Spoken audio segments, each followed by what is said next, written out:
Welcome, my friends, to this Q&A session, a pre-call for our seminar that is coming up on the 10th of March to the 14th of March. I'm joined today by my friends, Daryl and Ed, and we're going to be walking you through some ideas on how you can prepare best for this seminar. Seminar is called Lead Your Comeback, and this is for workers who have been laid off. We've been getting a lot of questions, people asking, oh, I just lost my job. I'm not a federal worker. May I join? Absolutely, you can. You can join. And I encourage you right now, as you're hearing the sound of our voices, to go on down to the link. It's fed.pmsucceed.com. And you should also be able to find the information in the chat and the description.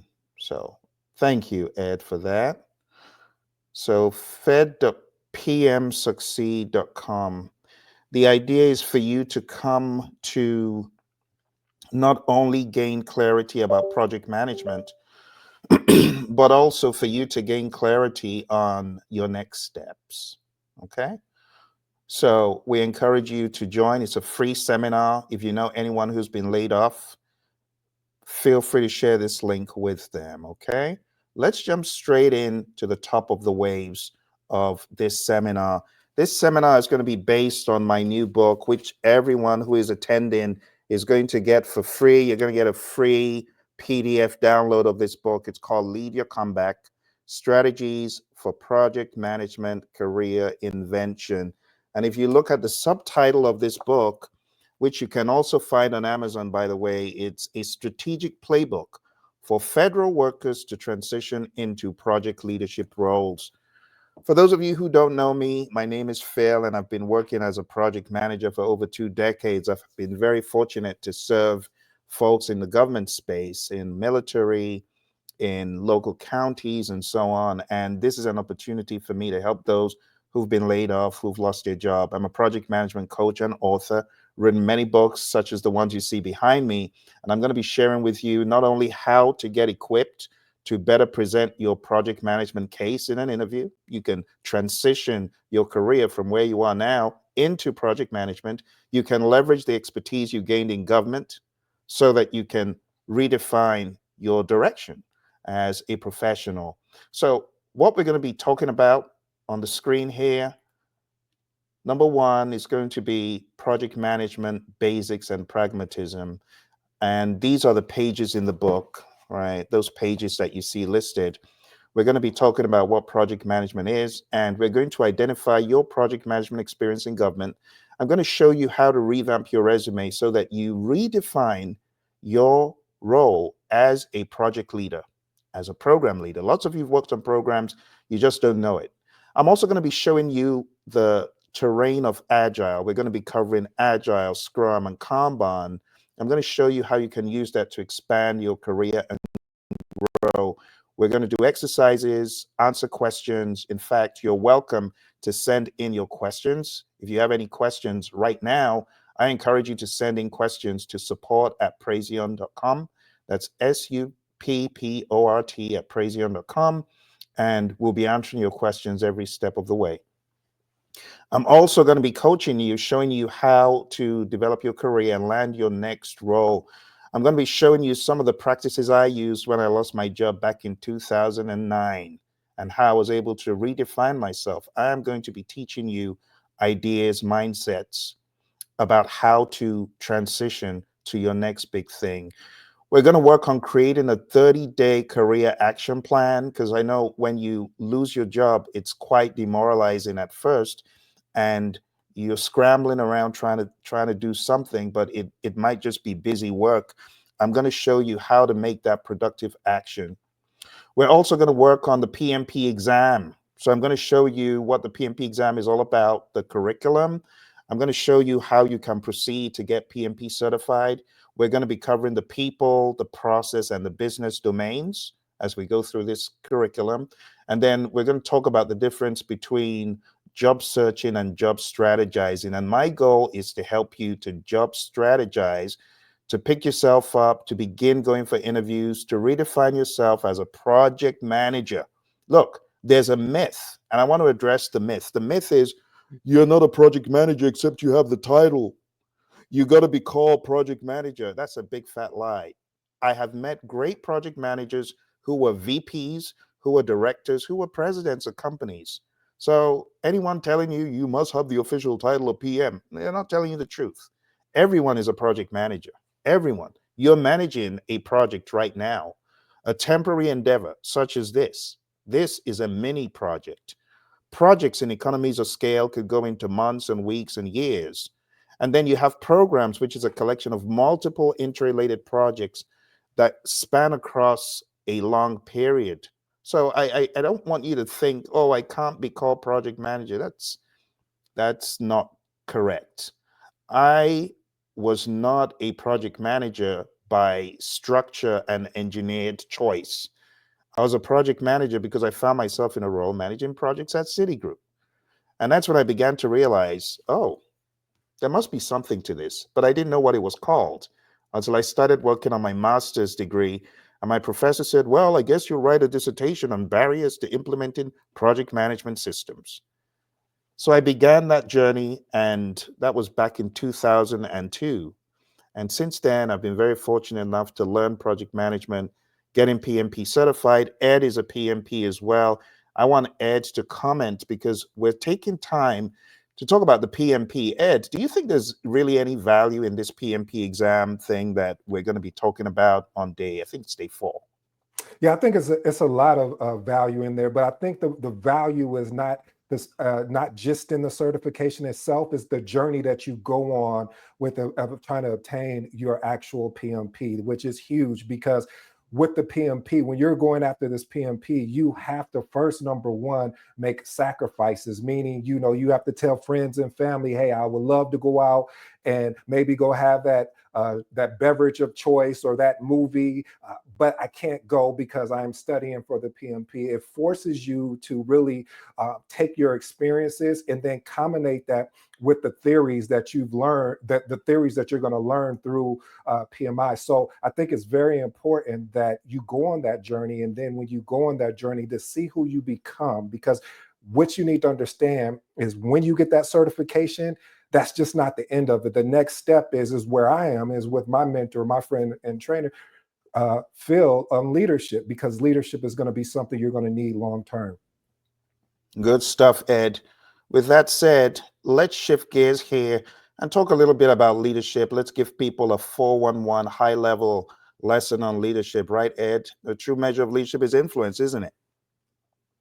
It definitely is. I mean, and this is why, when you turned me on to John Maxwell, I was super excited because of the principles that he uses, and then the principles I've been learning from you. And it's not about the title, Phil. Sometimes we get so caught up in I am senior director, or I am VP, or whatever that particular title is, and I have these direct reports. It's about what John always talks about, and what you coach us on, is influence. How can I have influence over someone's life? And then watch this, Phil, inspire them to even go further in their journey, in their career. So I think it's imperative that you allow yourself to grow in leadership. People who become leaders want to be so perfect. They want the perfection, but I believe in starting ugly as a leader and grow as you continue to grow within your profession. Great stuff, Ed. Well, why don't we jump in and do just that? Thank you very much. Let's talk about very quickly, high level 21 irrefutable laws of leadership from John C. Maxwell. And I won't cover all the laws, but I'll cover the first law. No matter where you are in the leadership process, you got to know this: the number of laws that you learn, the better leader you'll become. Each law is like a tool ready to be picked up and used to help you achieve your dreams. So, law number 1, the law of the lid. This guy's in a jar. That lid, it represents his leadership ability. And this guy cannot go any further in terms of his success, his ability to deliver beyond his leadership potential. The lower your ability to lead, the lower the lid on your potential. Companies know this. What happens when there's a takeover of the company? They're not leaving the CEO at the helm. They're going to cut the CEO out. Why is that? Because the CEO is the lid on that company's potential. So the higher your ability to lead, when you understand the dynamics of leadership, the higher the lid on your potential. It's just straightforward. If you want to increase your effectiveness as a project manager, as an employee, learn the laws of leadership, understand how leadership works, and you will become more effective. It will be a geometric progression. You can see in this image here on the left, let's see if we can make that a bit bigger. You can see that the level that this person is putting in a level 8.5 in terms of success dedication. Yes, they're dedicated to success, but their leadership is very poor. So that gray area, the darker gray area, that's their level of effectiveness. But on the flip side, if you take a look at someone putting in comparable success dedication, but leadership ability is a 7.5 versus a 1.5 for the first person, you see that it increases their level of effectiveness. The true measure of leadership is influence. You got to understand your ability to influence will make or break your career. And when we talk about influence, we're talking about influencing yourself to start with. So, law number one is a signal to learn leadership. Be intentional about your leadership journey. One of the best ways to begin learning leadership intentionally is to learn from someone like my mentor, John C. Maxwell, who is behind the book that this presentation is based on. And if you want to follow John, I learned from the best. John gives away stuff for free. I'm giving you this seminar for free. My buddy John, he's giving you Minute with Maxwell for free, $0. And what you're going to learn from the Minute with Maxwell program is every day, as you stay tuned to John's Minute with Maxwell, you're going to learn profound laws, insights, and ideas about leadership. So I highly encourage you to jump on Minute with Maxwell. I put that in the chat. You see that right there? maxwellleadership.com/Minute with Maxwell. Go to that link and sign up, and you'll be able to learn a lot from John's curriculum. Number two, the law of influence. I've already said it today. True measure of leadership is influence, nothing more, nothing less. John says, he who thinks he leadeth, but has no one following him, is only taking a walk. Isn't it sad that you have people that think they're leading? No one's listening. No one's tuned in. Why? Number one, no character. Character is poor. Two, they don't have relationships. They are carrot and sticks people, knocking people over the head, coercing people, firing people out of spite, right? Knowledge, they don't know very much. They're not intuitive. They're not leveraging experience, and they're not leveraging success. That is a blueprint for failure. But for those who understand influence as leaders, they have character, they build character. Come on now, let's be honest. You ever seen a character flaw and you say, I need to adjust this? I'm butting into conversations. I'm being too directive as a leader. I am not being empathetic enough. We can all learn from things we're not doing too well. So we can develop character, build relationships, right? Knowledge is also important, right? Knowledge, when it is applied, is power. When it's not applied, it's potential power, which is also important. Intuition. Jack Welch, rest his soul, CEO of GE at the time, he said, go with your gut. You got to leverage that intuition. Experience. Where they've been, people who are influential leaders, they leverage, they look back in the rearview mirror and they say, that experience is something to learn from. Past success and ability. Okay. So that's the law of influence, law number two. Law number three, I love this. Law number three is one of the few laws I say is the PM's law, is one of the PM's law. It's called the law of process. Leadership develops daily, not in a day. In this chapter, John talks about Anne Schreiber, a little old lady who everyone thought, no, she doesn't have much money, until she passed away and left Yeshiva University, a windfall. She had been investing little pockets of money over the long haul. And over time, a paltry sum of a few thousands grew into millions because she followed the law of process. And leadership develops daily, not in a day. Project management prowess develops daily, not in a day. So you got to understand, first of all, I don't know what I don't know. I don't know this project management thing. I better go for that seminar with Phil. That's phase two. I know that I need to know. So I better go to that seminar. Phase three is now I know what I don't know. After you've gone through the seminar, you're going to understand what you don't know. And you're going to get to phase four, where you begin to know and grow. And it's going to begin to show because you're going to begin seeing yourself as a project leader. And phase five, I simply go because of what I know. You're now on autopilot. So you got to understand your process as a leader. It's daily, which is why I highly recommend Minute with Maxwell. It's a daily devotion to leadership. You're going to benefit immensely from it. Number four, I call this the PM's law again. It's the law of navigation. And the law of navigation just says anyone can steer the ship, but it takes a true leader to chart the course. Here we talk about Robert Falcon Scott and Roald Amundsen, right? The big rush to get to the South Pole. And Robert Falcon Scott, he was a British naval officer. He didn't plan as thoroughly as Roald Amundsen, and consequently, all his men died. Some had gangrene. Bad things happen to them. Bad things happen when you don't plan. And the idea behind the seminar that I'm inviting you for is to come learn how to plan, right? PMI, the Project Management Institute, they're masters in showing you the multiplicity of things that you need to plan. You got to plan scope and schedule, cost, quality, resources, communication, risk, procurement, stakeholder. Then you got to apply some agile. I'm going to be teaching you this. But one thing you got to learn from this is you got to be intentional in planning your future, your next step. Number five is the law of addition. Leaders add value. Simply put, true leaders, they add value to others. They've got fulfillment in leading others. They lead with the right motives. They have the ability to perform significant acts, and it delights them. And you got to understand that as a leader, you are benefiting as well, right? And you develop this attitude of service. So, Ed, let's be honest. We don't want to be negative on this call, but haven't you been in a situation, Ed, where there are carrot and sticks dangled in front of you, a stick to whack you on the head to make you conform, and a Yeah. carrot to do the same thing? The carrot is still a bad thing because it's been given to you with maliciousness in mind. What do you think about that, Ed?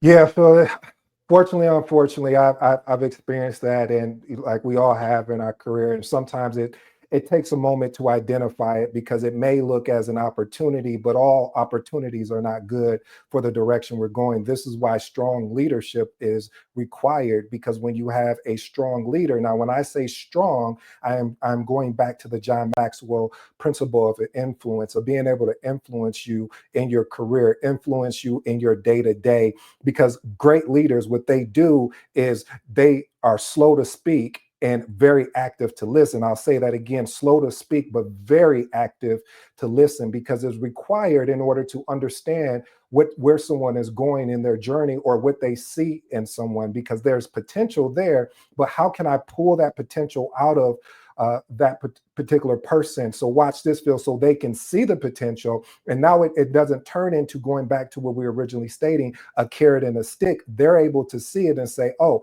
I can do this. This is the growth path that I'm on. Mm, that is great stuff, Ed. Draw out the greatness and show them how they can even blow their own minds. Great stuff.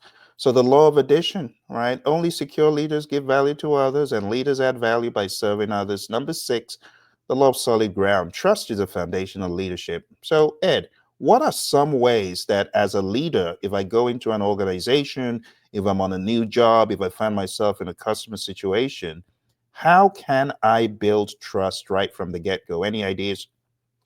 Yeah, I think you have to be consistent and lead by example.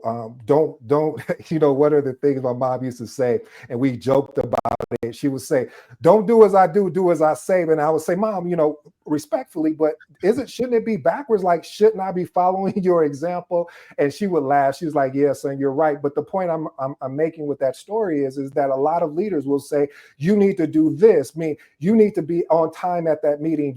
We need you in 10 minutes early. And they're walking in the door. If we start at 8, at 8:10, 8:15. Now, I may not be speaking to all leaders, because I know there are a lot of exceptional leaders out there, but those that aren't, they know who I'm talking to. And so it makes it hard and challenging, because you're saying, hey, Mm, I need you to do this, but you're not willing to do what you're asking me to do, or showing me examples of how you've actually done that. Because what you mhm. were saying, Phil, about the rear view and front shield window approach, that's my thing right there. Because a lot of times in life, we don't understand the importance of keeping that front shield window approach, and only looking at the rear view mirror to be able to glance back at, hey, I didn't lead that person well, but you know what? I can improve by being iterative of helping them grow as an individual, keeping that front shield window approach to leadership. Lovely stuff. And let's not forget that we have our buddy Daryl. Daryl is also PMP. He's also a thought leader in AI. He's my AI coach. The reason why I'm so passionate about AI. So, Daryl, if you have any contributions, please jump in immediately and share them. We're talking about building trust. And, Daryl, you've built trust in a number of organizations. So, if you have anything to share, now would be a good time for you to jump in and share it. Okay. So, still along this law of solid ground, how does a leader build trust? By consistently exemplifying character, as Ed was alluding to. Character communicates consistency, character communicates potential, and character communicates respect. All right, you are going to meet more of my buddies Ed and Daryl in the seminar. So if you have not signed up, please go on down to fed.pmsucceed.com. For those of you who missed the beginning where I shared the curriculum that we're going through, we are going to be talking about leading your comeback. It's based on my book, Lead Your Comeback, which is going to be given free to all attendees. You're also going to get a 10-hour certificate of completion that shows you completed project management coaching 10 hours, which is good for PDUs and is also good for contact hours, because you're going to be learning about project management and associated topics. So I encourage you, if you know anyone who's been laid off, and they don't have to be a federal worker, if they're laid off, just invite them. Go on down to fed.pmsucceed.com. This is to give back to the federal community that I've served and has given to me in the past. The likes of NASA and the FBI and the US Army and the US Air Force. I have been uh, very happy to serve these individuals. And I remember the US Army Corps of Engineers back in the mid 2000 and want to say 2013 or thereabouts, 2014. They were looking to have training, and there were a lot of furloughs going on at the time. The economy was in bad shape, and government said, "Sorry, we said we're going to give you PM training, but we're not giving you to train anymore." So I heard this, and it troubled me because I felt sorry for these people. So I decided to volunteer. I registered as a volunteer to serve with the United States Army Corps of Engineers and deliver the training for free. And subsequently, I got offers from the United States Army Corps of Engineers many years later to train men and women in uniform out in California. This was out in Arkansas the first time, but I ended up training them in Cali. So what you sow, you reap. I gave to them, and they came back and gave me this awesome opportunity to train and coach men and women in uniform. And I've trained so many government entities, Department of Justice people, Department of Transport, NASA, so many. So this is a way I'm giving back, okay? Now, this is going to be our final law for today. The final law is the law of respect. People naturally follow leaders stronger than themselves. And the top 5 ways you can gain respect. Number one is natural leadership ability. And if you don't have natural leadership ability, if you're someone who is always ducking and diving out of the limelight, you don't want to be in the limelight, you can learn to lead, because part of leadership is understanding it's not about you. When leaders step up, they step up because they realize there's a greater good, something needs to be done, I can fix this, I can be of value, I can serve. That's what leaders do. So when you get the leadership mindset, you stop being timid and shy and saying, I don't want to be in the limelight. I just want to stay in the background like a little mouse. That's not leadership. So if you want to gain respect, start off by learning to intentionally lead yourself. Again, it seems like I'm promoting my mentor, John, and maybe I am because it's added tremendous value to me. Okay. And I know that if you follow Minute with Maxwell, you're going to gain so much value. You're going to learn just like I did. All right. So, natural leadership abilities, number one. And to get the natural leadership ability, some people are born natural leaders. They like leading, they like, showing the way. And, you got to understand that leadership is not all about being directive. I don't know if you've ever heard of the Hersey Blanchard model. You got to be a situational leader where you can lead directively, but you can also lead in a way of support and both. And you know when to up the ante on the direction and when to pull it back and things like that. Then you must have respect for others, courage, which unfortunately is lacking in a lot of leaders. They're timid and they rely on ego feeding. They want ego feeding to feel valuable. They forget you should hire the best and the brightest. As Steve Jobs said, we hire the best and the brightest, the smart people, so they can tell us what to do. So great leaders, they have courage, right? They're secure in themselves. They understand that teamwork makes the dream work, and they have success track records to show for it, and they are loyal.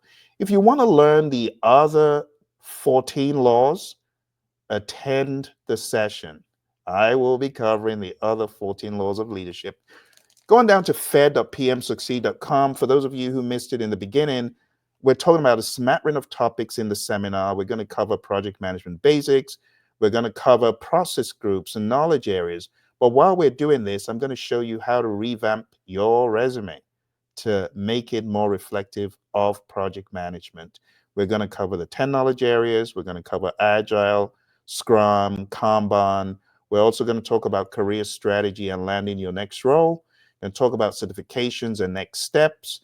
We're also going to talk about mastering the 3 domains for the PMP exam. So if you want a crash course for the PMP exam as well, this is all wrapped up in one.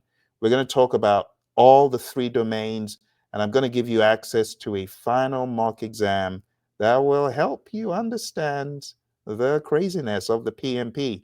Ed, is it fair to say PMP is one crazy exam if you're not well prepared for it? Wow, you're being nice. It must be Saturday today, Phil, because you're being really nice. Man, that exam is emotional journey, but it's worth it. It is very challenging, but it's also exciting. I know when I went on my journey, you would look and you would say, man, I got to put in 2 to 3 hours a day. I'm tired. I just got off of work. I just want to put on the TV and just relax, but the journey is worth it, and I really think you're going to get so much value out of, because you're not, and what I love what you're going to be doing here, Phil, is you're going to make this so pragmatic, meaning real life for people, because a lot of times we get all this theory training, and then after I get the training, I can't do anything with it because I don't know what's my next step. And this is why I love being under your tutelage, because you provide pragmatic steps that you can take away that day and start implementing that day. You can give them tonight to think it over, but you want them to take action immediately.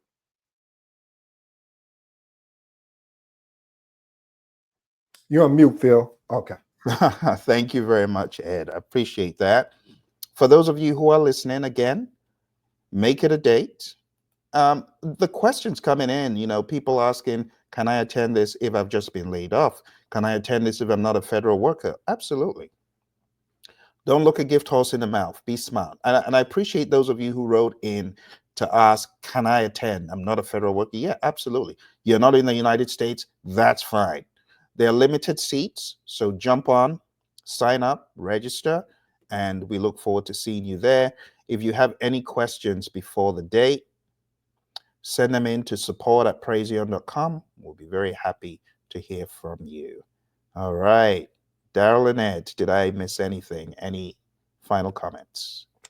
I'll just say, Phil, first of all, I appreciate, and I think everyone that attends are going to appreciate what you're doing for them, because you have so many things that are going on that you're building and just taking time out. I'm appreciative that you're doing this.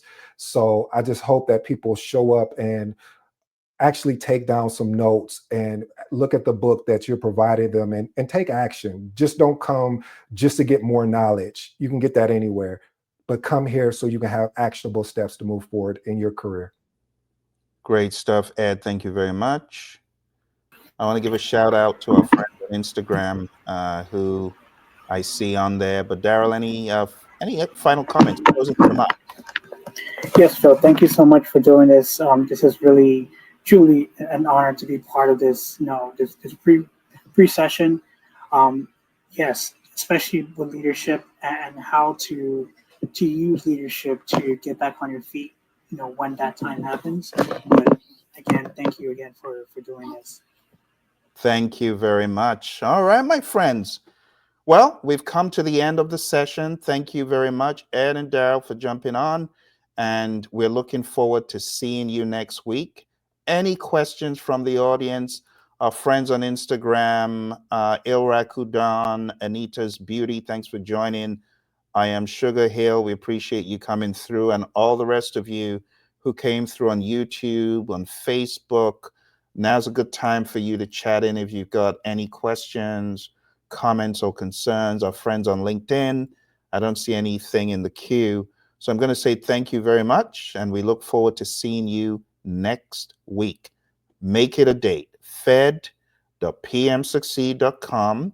And what you can take away from this particular session is join maxwellleadership.com/minute with Maxwell. Minute with Maxwell is what helped me cut my teeth on leadership when I started being intentional. You see, there's a difference between saying, well, I've got a vague, fuzzy idea about leadership versus knowing what it is. It reminds me of the PMBOK guide, the Project Management Body of Knowledge guide. After you go through the rites of passage as a PMP, Ed, let me put Ed on the spot. Let's see if we speak the same language. So, Ed, tell me the first process group. Initiating. Planning. What comes next? uh Planning. What comes And after planning in the process groups? in the process groups. So you said initiating, I said planning, which comes next. Executing. I didn't know Thank we. you. Monitoring, controlling. So we're We're going back. trading. What do you We're say? trading. And honestly, Ed, all we're doing, we're demonstrating to the audience that you can learn leadership as a framework, the same way you and I are speaking the same language. You said initiating, I said planning, you said executing, I said monitoring and controlling, and then what comes next, Ed? Closing. Boom, 5 process groups, a framework. You can learn to lead in the same way, my friends. There's so many avenues to lead. Like this one right here is called the 5 levels of leadership. This is from my mentor, John Maxwell, who I've been talking about over and over and over and over and over again. But if you want to get great in leadership, you need to follow John. You need to listen to his work, and you will begin to learn leadership. Like the 5 levels of leadership. This is just one of John's books. Here's another, which I've been teaching from today. So 21 irrefutable laws of leadership. And I could go on, showing you so many of John's materials. But what I'm trying to get you to see is you should invest time in going to Minute with Maxwell, right? And learning the framework of leadership, learning frameworks. There's so many frameworks John has. But when you've learned so many frameworks that John has in leadership, you begin to realize that you should be more intentional about learning and practicing leadership. And in the seminar, I'll teach you the remaining 14 laws. Okay. Today, I taught you the law of the lid. I taught you the law of influence. I taught you the law of process. I taught you the law of navigation, the law of addition, the law of solid ground, and the law of respect. You can go back and watch what we talked about so that you understand those first 7. And then when we meet, we'll continue with the law of intuition and beyond. Okay. Well, thank you all very much for joining us. Big shout out to Ed and Daryl. We'll see you in the seminar. Take care and bye for now.